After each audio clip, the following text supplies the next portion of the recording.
This is the all-new Community Connection. I'm your host, Jade Harrell, keeping you connected to our community. Well, it is truly my honor and pleasure to be sitting with this phenomenal woman today, Dr. Tiffany Anderson, Superintendent of Jennings School District. She has transformed not only the district, but the families, the lives, the children, and the morale of our community. So welcome, Dr. Anderson. Thank you for having me. It's wonderful to be here. It's my great pleasure. Share your superhero origin story. How did you come to education to be the Dr. Anderson that we know today? Well, you know, and I don't consider myself in any way a superhero. I think, and I think I was sharing this with you. We are all anointed for the task that we're given. And I believe that my purpose is to teach. And so even as a superintendent, I'm really a teacher. And in doing so, if you had asked me 20 years ago if I'd be a superintendent, I would have said, no way, I'd be in the classroom teaching. So I'm still a teacher. My classroom just looks different. And it's an opportunity to be, you know, a blessing and a lesson every day. And so with that, leaving the teaching profession, and I taught for about 4 or 5 years, started off in Riverview, went to Kirkwood, and then the opportunity really presented itself in St. Louis City, right on Union at Clark Accelerated Academy. We did some wonderful things there over the course of 5 years. And I was interested in seeing where do the students go when they participate in the DSEC program, particularly since the scores in the county for African American students, particularly in poverty, were not any better than they were in St. Louis City. So I was interested in looking at that. I became the first assistant superintendent in Rockwood with 23,000 students, the first Black assistant superintendent. And really focusing on the achievement gap, the tutoring centers in the city, taking our kids on college tours, and the achievement gap began to close. And shortly after a couple of years there, I became superintendent in Montgomery County Public Schools in Virginia. Wow.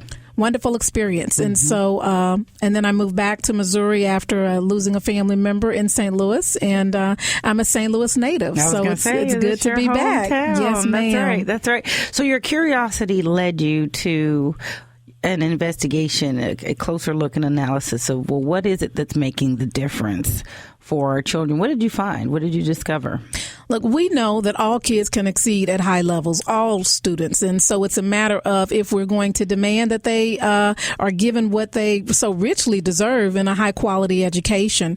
I have found that 3 things impact a classroom, a school, or a district: relationships, and that's key. Kids will work for you if they trust you. They won't if they don't. And adults are the same way. The second is just pedagogy, just good teachers that know how to teach. And then the third is curriculum, an aligned standards-based curriculum. You don't need to teach to the test or the textbook, but to the standard. And so those 3 things as a teacher were things that I did. And then as a principal and a superintendent, you know, I get the wonderful pleasure of working collaboratively with some amazing people. Jennings has an amazing group of teachers and principals making this thing happen. One person can't do it. And all I get a chance to do is to guide and give a little path. And they've taken it from there. It's been amazing. You're very humble. We have been since, and I'm not a St. Louis native, but I've been here for going on 12 years. And I've been community affairs producer for 10 of those years, actually 11 of those 12 years. And as soon as I began Sunday Morning Live, one of the pressing issues, continuing issues, prevailing issues was the troubled schools, the disaccreditation, the administrative concerns, the parent and family concerns, the achievement of our children according to the test scores they were given. So something's different. There's something very different about what you saw and implemented. So we know good teachers are hard to find, they say, or it's hard to give them what they truly need to do what they can do under the circumstances they're in, whether it be proper compensation or support and encouragement and appreciation and setting and resources and all those types of things. You came in here in an already challenging situation. There's something different. What was that you did or found? Well, and I'll give you examples of all three of the areas that I just mentioned and how they work hand in hand. So I started in 2012, and really what, caused me to come to Jennings in part was the challenges. How did they find you? Well, again, I'm a St. Louis native, so I think many in St. Louis kind of reached out and asked that I look. And Jennings, my mother lived in Jennings at one point. Both of my parents are in North County. They're pastors. And so just really feeling as though that is the next step in being led. And I will tell you, people thought I was crazy to think to drive 4 hours because I live in Kansas. I get up at 2, I get to work at 6, crossing guard duty at 7. Wait a minute. People don't necessarily know this about you. You live in Kansas presently. Yes, ma'am. And have lived there since you've been superintendent of this district. Yes, ma'am. So you drive each morning. You get up at 2 o'clock in the morning. I do. I get up at 2 in the morning, and at the time to come do the job here. Yes, ma'am. And at the time, my children were in high school. That's a 4-hour drive. 4 hours in one day, 8 hours, sometimes 8 hours in a day because I do it every other day. Mm-hmm. My children at the time were in high school, and they've since graduated. And my son's at KU. My daughter is finishing up at SLU and will graduate early this year. But initially, I thought, well, what if I just help them get on the right path? And because they have a phenomenal people there, they needed support, high expectations with support.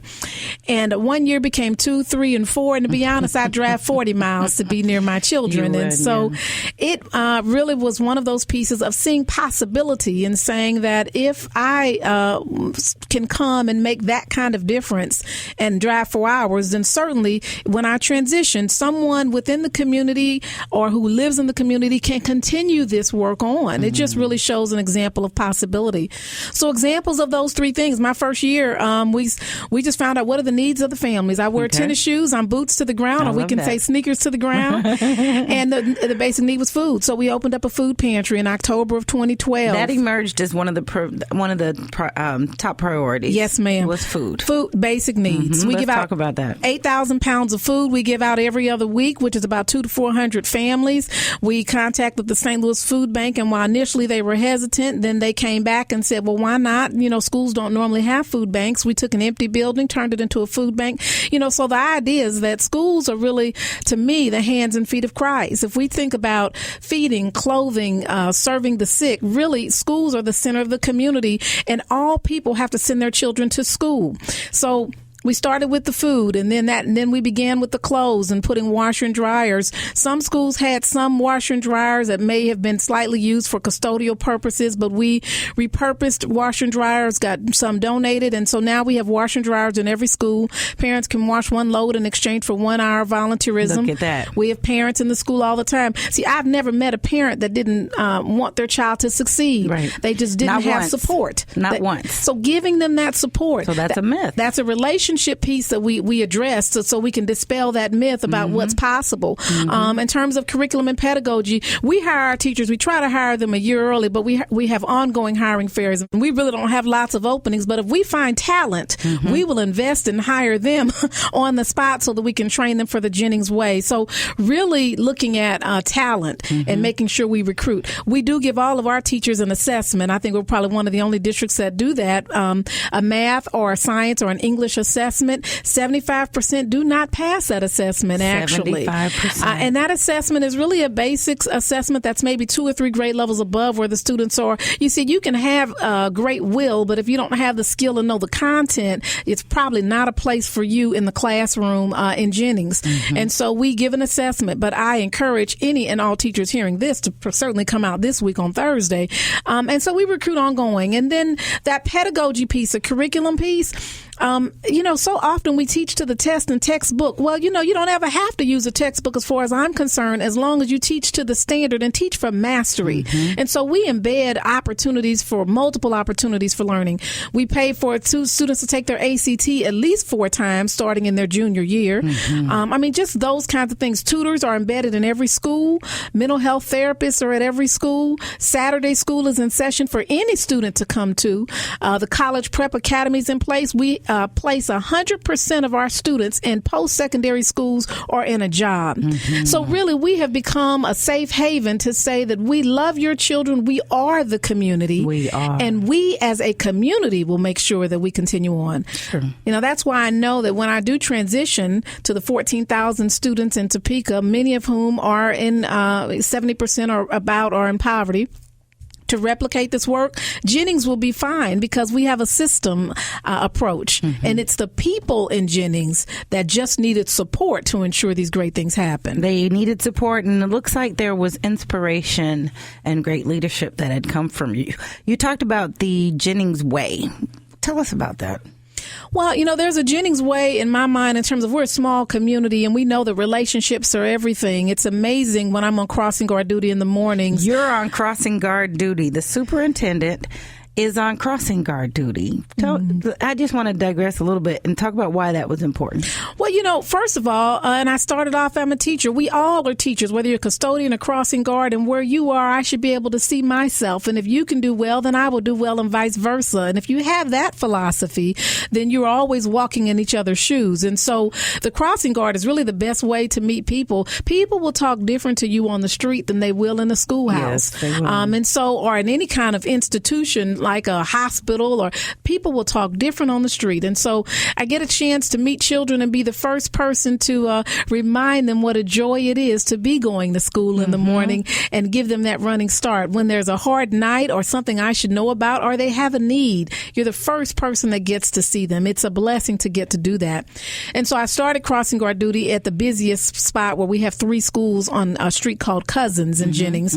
But then later, after the Ferguson unrest, I transitioned to Jennings Station Road. It is the busiest intersection and it's near the police department. And I just wanted to make sure that during that time, people felt really comfortable about walking to school and all of those things. And I've stayed there. Children. Oh, yes. I love it there. Anybody that wants to do crossing guard duty and wants to volunteer, it's just a great pick me up. Or while it's wintertime, every now and then I bring hot chocolate and all the children race to get to school that day and they never know which day. But it's just another creative way to get young people to come every day to make sure they have that treat before they get to school. It's a wonderful piece. It is a wonderful piece. Creativity and love sounds like was the magnifier for what already existed in there, because poverty still exists.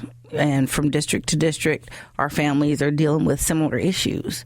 But creatively, you found a way to support them. And then the families and the children showed up for that expectation without a problem. Yeah, we really did. We have 100% free lunch students. But I will tell you this, on the relationship end, 30% of our staff are either parents or alumni. That's one of the models that we put in place. Absolutely. How about that? And we started that to close the economic gap, also to recycle the positive and joyful energy within the community. It really is that piece of, when we had the Ferguson unrest, the next day we cleaned up the streets of Ferguson and we put in our signs on our doors and on our marquees, peace and love always prevail. Yes. And that's that idea to teach folks in creative ways. And then the whole child support. We feed, clothe. We this year opened a hospital in our high school. In the high school. Funded by Washington University. We're so thankful. And right now we're going through, we'll be the first school district that'll be trauma-informed school district. There we go. We have, there's this toxicity to poverty. When you don't know where your next meal is going to be or where you're going to sleep, that's stress, and it can create trauma. And often behaviors come in the classroom where we teach our teachers to know the story before you judge the behavior. That's right. And then work with that student. So this year we opened up our homeless shelter. We have our hospital that's in the high school. It's called the Spot Clinic, but it has a pediatrician and a variety of resources. It's a beautiful system to be a part of, and I'm so excited to show replication is possible. Some people think it's because of Jennings is small or because it's me. It's not me. The people of Jennings are making this happen, and the broader community, the St. Louis community, and it can be replicated anywhere in in any district, any size. It's a matter of how important is it to you that it happens. That's right. That's right. And this was important to you. So if you can change your mindset and then be inspired to change others, then there are all kinds of innovative ways to do what you need to do. And so I would share that excellence in education is possible for all students. And if you truly want to make it happen, there are so many models of success, just like Jennings, that are out there. But it is up to you to make it up in your mind and to use what you have well, and then be creative in getting partners to do what you need to do for children. I love it. Dr. Tiffany Anderson, success and blessings to you on your way. And we will step up to do and be a part of the success that continues here. I'm so thankful for what you've done. Blessings to you, your family, your household, your path, your future, your work, and these children. Thank you so much. And I encourage the St. Louis community to continue the work. I appreciate the prayers, especially the traveling graces people have sent my way on the highway. That's right. And I encourage all to continue the good fight to make sure all children are served well. How beautiful. Thank you. Thank you. All right, that's it for this week. If you have questions or comments or have something you'd like to include in the community calendar, you can leave a message on our message box at 314-333-8369, 314-333-8369. And for more information about our show or any of our guests, you can visit us online and listen to the podcasts at Spreaker.com. That's Spreaker.com. And search Community Connection with Jade Harrell. You all be blessed, do blessed, and take care.